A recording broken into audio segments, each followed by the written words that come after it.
Hello. So recently, a lot of you were asking me questions, trying to get to know me a little bit better, and so I thought I would compile all of these questions together into a little list and just go through them one by one in this video so that you guys can get to know me better. So the way I'm going to do this, I'm going to separate this into two sections. So the first section will be questions related to work, so me working as a software engineer at Amazon, and the rest will be all the other questions that pertain to anything else other than Amazon. The first one that I got was, how did you start working at Amazon? So I was an intern on the team that I'm currently on in the summer of 2020, and I had a project that I needed to complete by the end of the summer. I had like 10 weeks to do it. I completed it, I shipped it into production, which means that people actually use it, and I got my return offer at the end of the summer, and then I decided to accept it and come back in the summer of 2021. And then I'm currently on that team right now. What exactly do I do at Amazon? So I work on the Amazon Kids application, which is on all sorts of devices, like Fire devices, on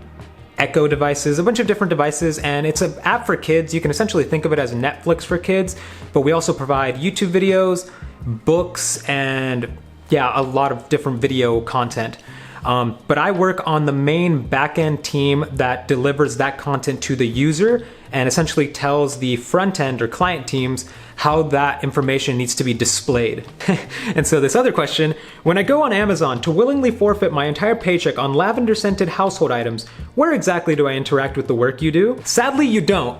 And I'm actually really glad I don't work on the Prime or like shopping interface team, because my team's already a little bit disorganized and we have quite a bit of work that we have to do in our backlog. But I've heard horrible things about the Prime teams and just how much work they have to do. So luckily for me, I don't work on the shopping experience or anything like that, so you most likely do not interact with me if you go shopping on Amazon Prime. And now the last question that's related to the last couple of videos about me not really liking working at Amazon: will you leave Amazon? And as it stands right now, I think I've decided that yes, I will be leaving Amazon, but I still have until July 2022 for my lease here in Seattle. So I will be staying until the summer of 2022 in Seattle working at Amazon, but I think after that, I'm definitely going to be taking a leave, and I don't know if I'll be coming back afterwards or maybe looking out for another company or maybe like a change of position or role. But I think I definitely will be leaving Amazon, at least in the summer of 2022. All right, now for some of the non-Amazon related questions. So the first one is, if you could live anywhere in the world, where would it be? And this is actually one that I've been thinking about a lot lately, and I've been talking about it with my girlfriend, but I love the idea of living in a Scandinavian country. I am stuck between Denmark and Sweden, and one of my favorite YouTubers, Lana Blakely, lives in Sweden and actually lives in Stockholm, and I've been thinking about Stockholm a lot, and I hear so many beautiful things about Sweden. I've seen so many beautiful pictures of the city. And so I'm leaning more towards Stockholm. I'd want to live in Stockholm, but Copenhagen and Denmark also sounds really cool. The next one is, what is your favorite book that you have read this year? So I was trying to get back into fiction this year because I mostly read nonfiction. And so I thought I should have a little bit of fun reading something that wasn't so serious. The first book that I picked out was this book called Anxious People by Frederick Bachman. And I consider myself an anxious person, so I was like, oh, this is going to be right up my alley. And just as I read through it, he's also a Swedish author, so that's actually really funny. But as I read through it, I fell in love with the book. I could not put it down. I think I finished it in like 2 days, and it was by far the best book that I have read in years. So Anxious People by Frederick Bachman. The next question is, do you play an instrument? And by the looks of my background, you can see that I have a guitar, and that is mine. I play the guitar. I actually started playing guitar about 5 years ago. I think I was like 18 or 19 when I started playing the guitar. So I've been playing for a while. I'm decently good at it. I mainly play chords and stuff. I'm trying to learn more solo music theory type stuff. But what I want to do as well is learn to play piano. I think that's on the top of my bucket list of things to do in 2022, is learn to play the piano. And that's very deep in terms of learning piano. You have to also learn music theory. So I'm hoping that by me picking up the piano and learning the theory on the piano, it'll translate very nicely to playing like solo stuff and learning a lot more of the theory for the guitar. So yes, I do play an instrument. I play the guitar. The next one is, what is your favorite Netflix series? This is a little hard for me because I don't often watch a lot of new Netflix series. Like, it's very rare that I watch a new show on Netflix. I usually rewatch a lot of the same ones. I think at the top of the list would have to be Breaking Bad. I love Breaking Bad. I can start Breaking Bad at any point and just go until the end. It's so good, and I can pick any episode and I'll love it. So I love Breaking Bad. I think that would be my favorite, but a close second would have to be the Narcos series. I loved every single one. I loved the Pablo Escobar series, so the Colombian Narcos, and I really, really loved Narcos Mexico. I actually knew quite a bit about that just because my family is from Mexico, and so I actually knew a little bit of the history of it just from family talking about it. But I think that was such a good series. I loved that series as well. I'm kind of a true crime kind of person, so yeah, that's my shit. The next one is, I heard you have amazing musical taste. What are some of your favorite bands? So yes, I would consider that myself an avid listener of music, and I would consider my musical taste to be top notch. My favorite bands would have to be The Smiths, The Strokes, Radiohead, Oasis, The Beatles. I think those are the 5 bands that have like changed my life, that I listened to their music and I fell in love, and it just made me fall in love more with the guitar, with singing, with wanting to learn music in general. So those would be the 5 bands that like changed my life that I absolutely love. More recently, I got into Jacob Collier, who is this English musician, and he's basically a genius when it comes to music. He can play all sorts of instruments. He's so smart when it comes to musical theory, and not just knowing theory, but playing it on any instrument. He's amazing, and so I've been falling in love with a lot of his music recently too. But yeah, so that would be my musical taste right there. So somebody knew that I liked Radiohead, and they said, what are your top 3 favorite Radiohead lyrics? So I think about this quite a lot. I think I thought about it this morning. They're pretty simple, but they always hit me so hard because of the way Tom York sings them. So if I had to pick 3, I would pick Immerse Yourself in Love from the ending of Street Spirit Fade Out.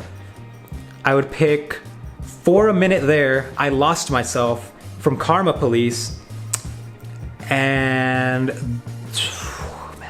the number 1 would probably be Just 'Cause You Feel It Doesn't Mean It's There off of There. I think those are my top 3 favorites, but it's so hard to say because I listen to so much Radiohead, and honestly, some lyrics just pop out to me a lot more on certain days compared to others. But I think those 3 ones consistently get me, and I would say those are my 3 favorites. Oh, here's a fun one. What's your favorite piece of clothing? So I don't often buy stuff for myself. I actually have really bad shopping anxiety.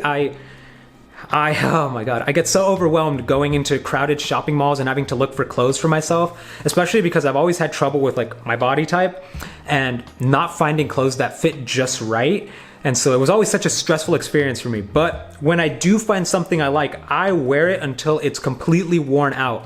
And actually one of them is this jacket that I'm currently wearing right now. I love this thing. I wear it all the time. Any chance I get, I wear it. And I got it for $30, I think, at the Fremont here in Seattle, the Fremont Farmers Market. And they had like thrifted stuff in this little like garage place where you can just go look at clothing. I found this, $30. I loved it and I bought it, and I have not stopped wearing it since.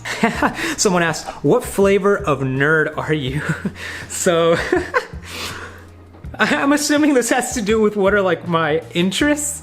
So like what flavor of nerd I am, I guess. I would say I'm a musical nerd. I love music. I can talk about music for hours on end.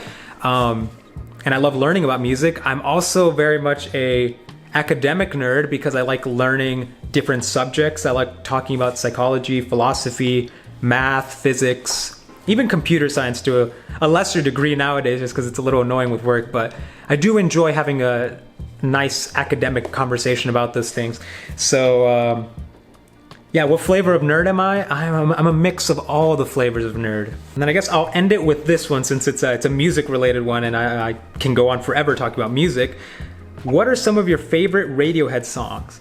So this is hard. Gosh, I'll try to list the top 3, but Oh man, it's so hard. I think number 3, if I start from the bottom, number 3 would be Karma Police, because it's just so menacing, it's so good, and Tom York's voice just at the outro is so good. I love that song no matter when I'm listening to it. I am fully immersed in it. I'm there for it. So number 3 would be Karma Police. Number 2 would be True Love Waits. And I say True Love Waits because they released that song, or they played it for the first time live in like 1995, but they did not release it until 2016. So that song was in the works for 21 years, and they played it interspersedly, oh, making up new words. They played it throughout those years in different ways and at different like periods of Tom York's life, and each time it's like a little bit different, but it always hits emotionally the same. And I love that about that song.